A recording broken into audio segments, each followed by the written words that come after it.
We are living in an era where life expectancy is 100 years. I need to enjoy my second half.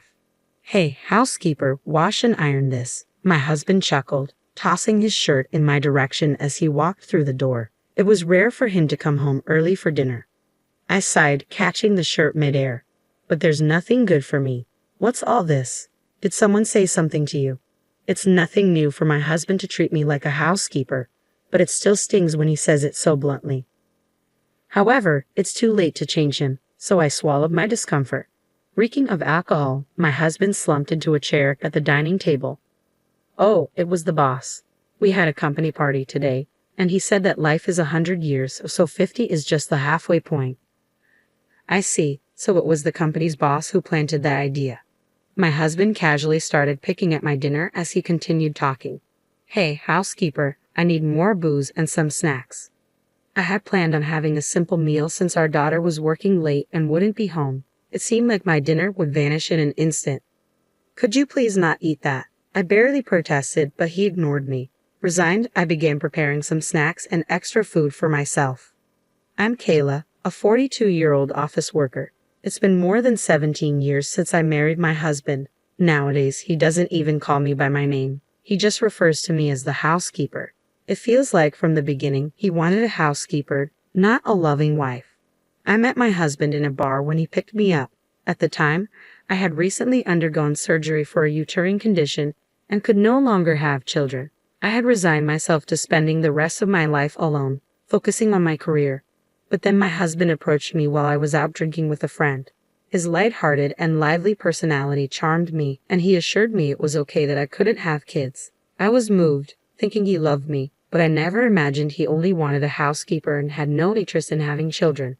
My husband, a frequent drinker, was out almost every night, so I had no idea he had a grown-up daughter. His daughter, Emily, was 9 years old when I first met him. In his younger years, he had been rambunctious, gotten a girl pregnant at 18, married her, and divorced within a year.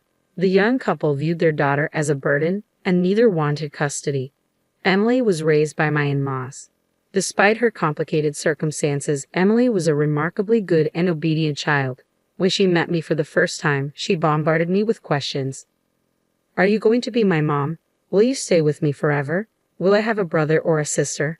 Her inquiries came one after another, leaving an indelible mark on my memory. In 4th grade, Emily understood that her family situation was different from that of other children, and she often seemed lonely.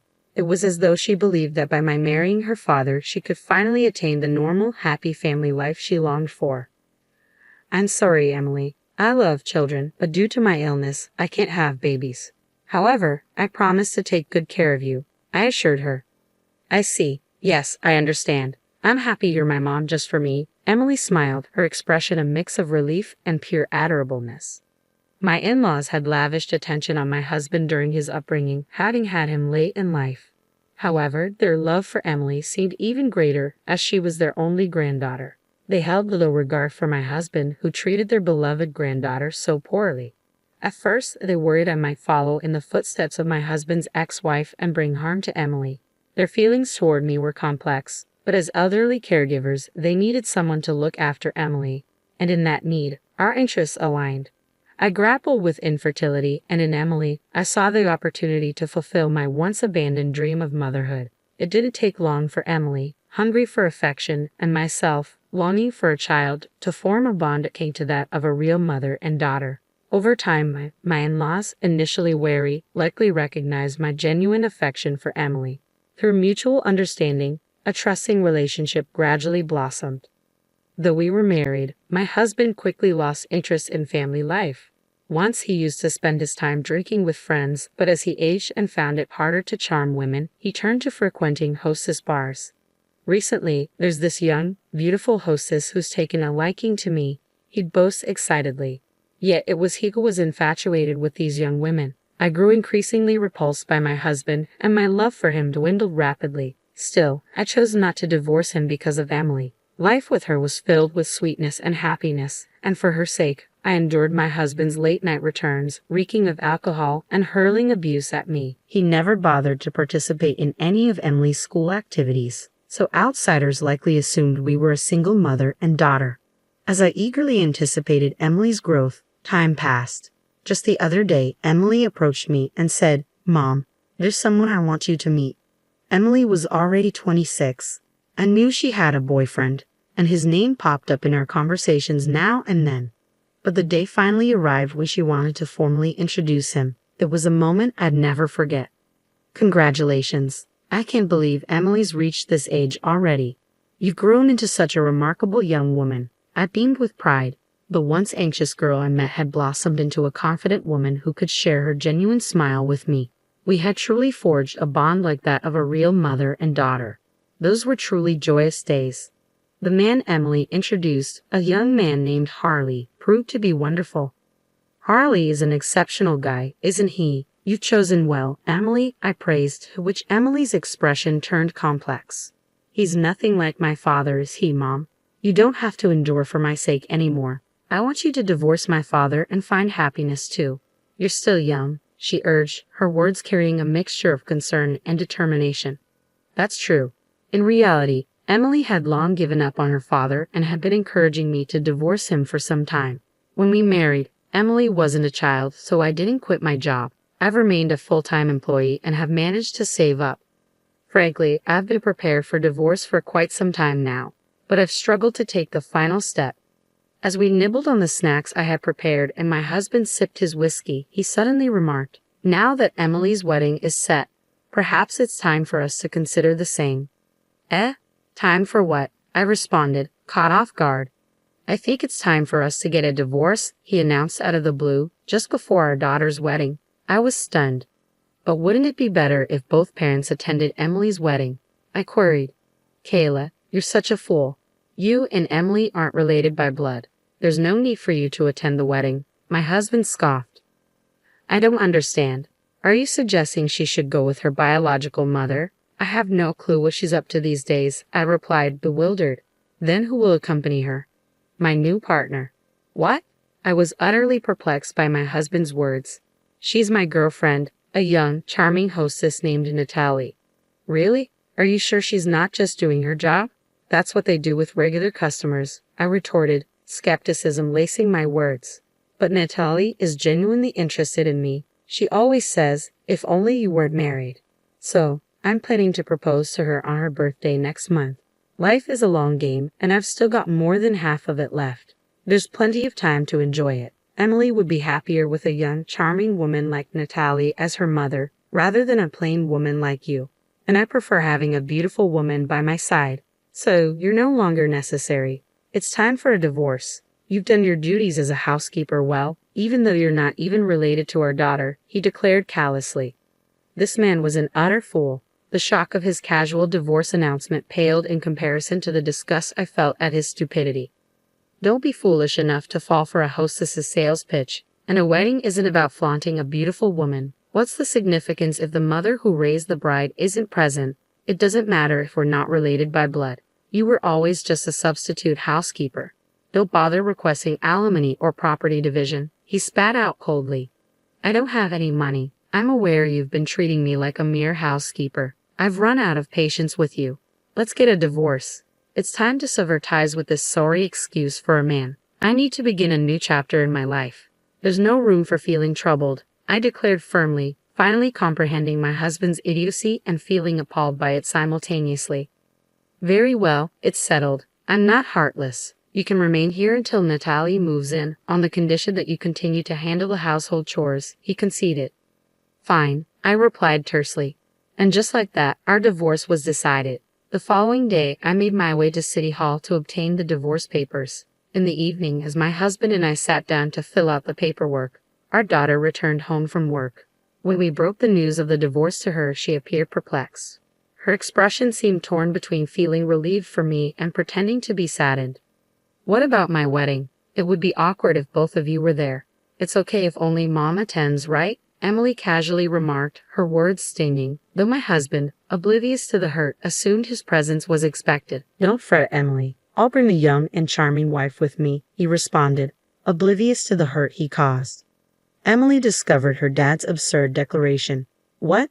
Another wife besides Mom?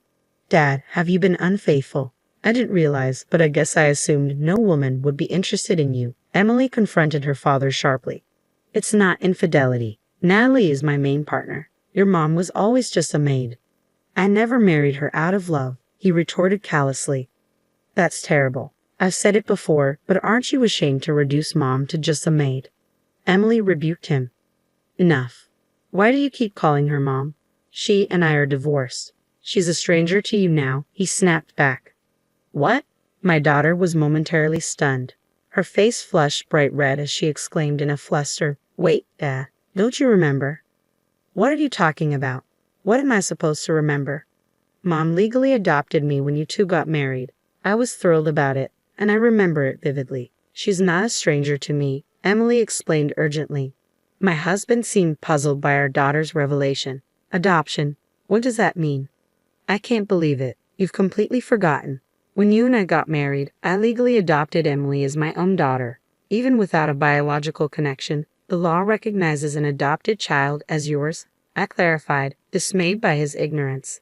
Even after my explanation, my husband remained clueless. So, that's something that automatically ends when we divorce, right? No, it doesn't. The adoption is a separate legal matter from the divorce. It doesn't terminate unless it's legally revoked, and I have no intention of severing my parental ties with Emily, I clarified firmly. That's correct. I have no plans to sever my relationship with Mom either, Emily affirmed. What? You two must be joking. Nullify that troublesome thing, my husband demanded, clearly frustrated. No matter how much you fuss, it's determined by law. I was considering taking Emily in and raising her if it came to that, I stated firmly to my husband. Emily, aware that even if I divorced him, there was still a way for her to remain with me, encouraged me to pursue divorce for my own happiness. The following day, I submitted the divorce papers, and the divorce was finalized. Yet I still found myself residing in the house that held over 17 years of memories. There was much to sort out. Upon contacting both my parents and my husband's parents, they all supported my decision for divorce. However, my husband's parents emphasized the importance of securing alimony and dividing the property. They also advised selling the house to generate some income. Despite being their own son, they seemed exasperated by his treatment of their granddaughter and me. The following day, during dinner, my husband dropped a bombshell. Hey, I've decided to remarry you, he announced out of the blue. Emily and I exchanged wide-eyed glances. What? I exclaimed, completely taken aback by his sudden declaration. There was no sign of that young and charming Natalie at the bar today, my husband explained curtly. Emily and I exchanged puzzled looks, awaiting further clarification. Turns out, she quit her job and disappeared. My husband continued to repeat variations of the same explanation, but Emily and I began to piece together the situation. It seemed that my husband's belief that he was adored by a young woman was nothing more than a figment of his ego. Emily was the first to burst into laughter, and soon, I couldn't help but join in. Dad, Emily was laughing so hard that tears streamed down her face. Well, is that so? I couldn't help but smile, at a loss for words. Though I had no idea who Natalie was, seeing my husband looking downcast was strangely satisfying. It's no surprise a young girl isn't seriously into a middle-aged guy like you. She probably never even considered you in the first place, Emily chortled, her laughter infectious. Emily's laughter seemed to enrage my husband. Emily, how dare you speak to your father like that? Natalie was going to become your mother. I already have a mother, and I don't need a father, Emily retorted, her laughter fading into a smirk. My daughter didn't back down either, and I struggled to stifle my laughter. What a disgraceful child. Kayla, it's your fault for raising her like this. My husband lashed out, aiming his misplaced anger at me. Mom's not to blame, Emily shot back, swiftly coming to my defense. I couldn't help but smirk at her boldness. Why would I listen to someone who never played a role in raising our child? And when things go wrong, you blame me. You've always treated me like your housekeeper. There's no way I'm remarrying someone like you. I made my stance clear to my oblivious husband, but he remained adamant. But you never said anything until I brought up divorce, did you? You never had any complaints. No, all I have for you were complaints. But for Emily's sake, and because it seemed too troublesome, I didn't pursue divorce, I admitted. Initially, it was because Emily longed for a family with both parents. But after Emily gave up on having a father in her life, I somehow became accustomed to your emotional abuse. Finally, I realized I had to end this toxic relationship. Well then, why don't we remarry for Emily's sake? If you're not around, who's going to take care of me? My husband suggested, attempting to sway me. Dad, I can't believe you. Who would want to marry someone who says that? Emily interjected, her disbelief evident. Ignoring Emily's protests, my husband persisted. Think about it, Kayla. Emily's building a new family. There's no point in us remarrying if Emily is not there, I countered firmly. Aren't you worried about being alone in your old age? If we're married, you'll at least inherit some of my wealth, he argued. I couldn't help but snort at his statement. Wealth? You don't have any savings, do you? I knew all too well that my husband, who spends most of his income recklessly, had no savings to speak of. Even if I don't, my parents do, don't they? They even have their own house, he retorted defensively. As expected, my husband was banking on inheriting from his parents, but he was being overly optimistic. The thing is, your parents are considering leaving their wealth to their granddaughter Emily, not you. They've even been consulting with a tax attorney about it, so I doubt much of the inheritance will come your way. Actually, I was the one who connected them with that tax attorney. I understand my in-law's intentions quite well. What? My husband's expression suddenly fell. Kayla, you used to love me, didn't you? You won't leave me, will you? I couldn't help but chuckle at my husband's feeble plea.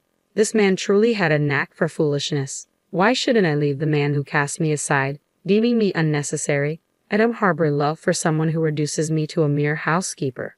Oh, and by the way, your mother advised me to ensure you face the consequences. I'll be hiring a lawyer to pursue alimony and damages. I possess ample evidence of your emotional abuse, so I'm confident I'll prevail. You can settle the debt with the proceeds from selling the house. My husband fell into silence at my words. Dad, if you insist on demeaning Mom as a housekeeper, then you should provide her with proper compensation, divide your assets, and then remove yourself from our lives, Emily added sternly. At Emily's cutting words, my husband seemed momentarily poised to respond, but ultimately hung his head in silence. It was a fitting outcome for a man who had lived selfishly and was now rejected not only by me but also by his own parents and daughter. Listen, you're embarking on the next chapter of your life, aren't you? Let's truly bid farewell this time. Following through with our plans, I sold our former home, divided the proceeds, received a substantial sum for alimony, and began living independently near my daughter's residence. Although Emily had kindly invited me to live with her, I declined, not wanting to intrude on her newlywed bliss and preferring to relish my own peace and solitude. Thanks to his father's connections, my husband found himself living and working on a construction site somewhere. As for his current whereabouts, I have no clue. The catalyst for our divorce, my daughter's wedding, saw me and my in-laws in attendance, but notably absent was my husband. When I received a heartfelt letter from the bride expressing gratitude, saying, "Thank you for raising me like a real mom," tears of joy streamed down my face. I felt a sense of relief knowing I had successfully seen my daughter off into married life. Finally, genuine happiness was within reach,